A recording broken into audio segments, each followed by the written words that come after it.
What if I told you that a single car, built by one man, rewrote the rules of drag racing and nearly erased an entire class from history? This is the story of Ohio George Montgomery and his black and gold Mustang, a machine so dominant, so revolutionary, that critics called it the gasser killer. But was it really the car that ended an era, or was it just a scapegoat for a sport evolving faster than anyone could handle? Strap in.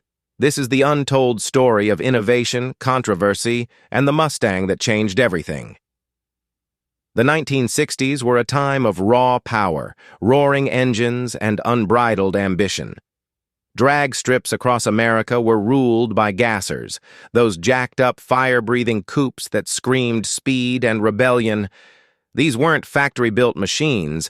They were the creations of everyday men, mechanics, machinists, and dreamers, who poured their sweat and soul into every bolt and weld. And among these legends, one name stood above the rest: Ohio George Montgomery. A tool and die machinist by trade, George became a racing icon, not just for his skill behind the wheel, but for his relentless drive to innovate. But his journey wasn't just about winning races. It was about pushing boundaries, challenging norms, and building a car that would spark one of the biggest controversies in drag racing history. This is the story of how one man, one car, and one bold decision changed the sport forever. Ohio George Montgomery wasn't just a racer, he was a craftsman. By day, he worked as a tool and die machinist in Dayton, Ohio, honing skills that would later define his racing career. By night, he ran George's speed shop, a side hustle that fueled his passion for speed.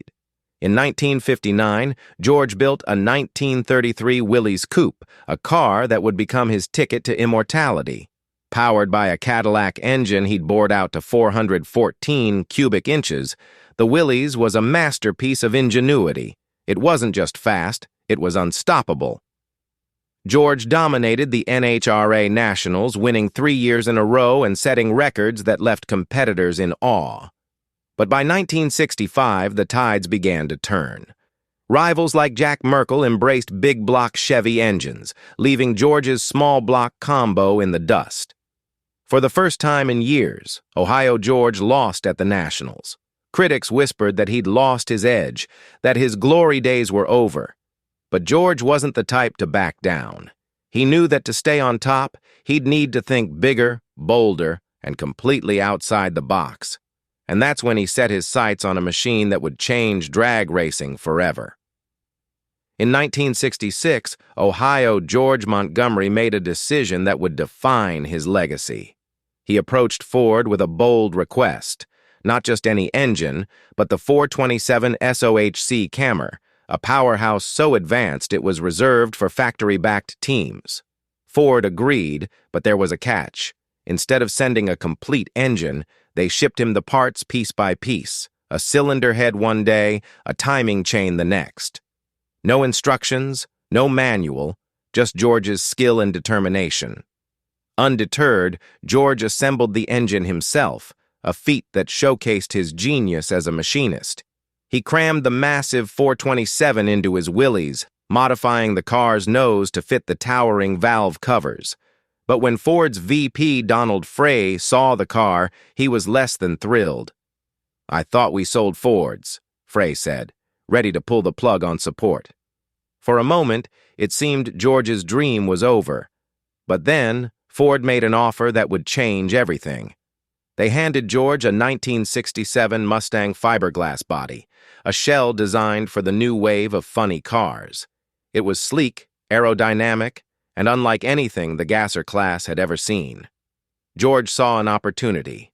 With the help of NHRA's tech department, he grafted the Mustang body onto a Willys frame, creating a hybrid machine that blurred the lines between gasser and funny car. The racing world would never be the same. The Malco Mustang rolled onto the track in 1967, and the racing world stopped in its tracks. This wasn't just a car, it was a revolution on wheels. With its sleek, aerodynamic Mustang body, lowered stance, and the thunderous 427 Cammer engine under the hood, It was a hybrid monster unlike anything anyone had ever seen. At the 1967 NHRA Spring Nationals, the Mustang didn't just compete, it dominated. It shattered records, running blistering 8-second passes at over 165 miles per hour, leaving competitors in the dust and fans in awe. But not everyone was cheering. Purists were outraged. "That's not a gasser!" they cried. To them, the Mustang was an imposter, a funny car in disguise, invading a class built on pre-war coupes and raw mechanical ingenuity. The backlash was immediate and fierce. Yet the Mustang's success was undeniable. It forced the NHRA to rethink the rules, allowing late-model bodies and tubular chassis into the gasser class. Almost overnight, the landscape changed. Corvettes, Cudas, and Camaros flooded the scene, their modern designs and advanced engineering pushing the old-school gassers to the brink. The Mustang didn't just win races, it sparked a revolution. But with every record it broke, every rule it bent, the gasser's raw, unpolished charm faded a little more.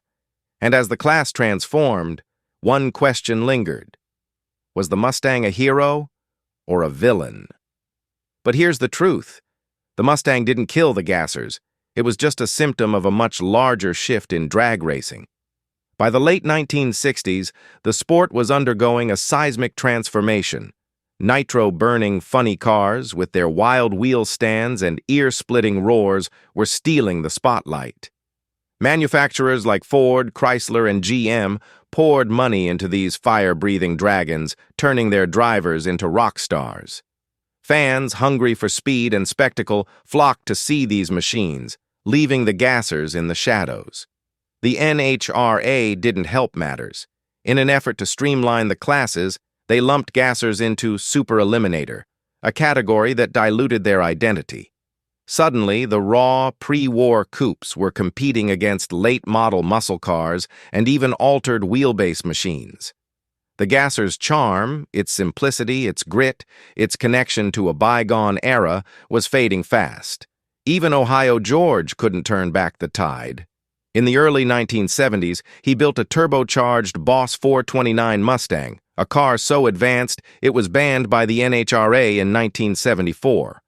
It was a final, defiant attempt to keep the gasser spirit alive, but by then, the class was already a relic of the past. So, did the Mustang kill the gassers? Number. It was a catalyst, yes, but the real culprits were progress and time. The gasser didn't die. It evolved. Its spirit lives on in every roaring engine, every tire-shredding burnout, and every racer who dares to push the limits. The Mustang wasn't the end of an era. It was the beginning of a new one. So, was the Mustang a killer? Or was it simply the face of a sport evolving faster than anyone could handle? Ohio George Montgomery didn't just build cars. He built legacies. His Mustang wasn't just a machine, it was a statement, a challenge to the status quo. And while the gasser era may have faded, its spirit lives on in every engine roar, every tire screech, and every racer who dares to dream bigger.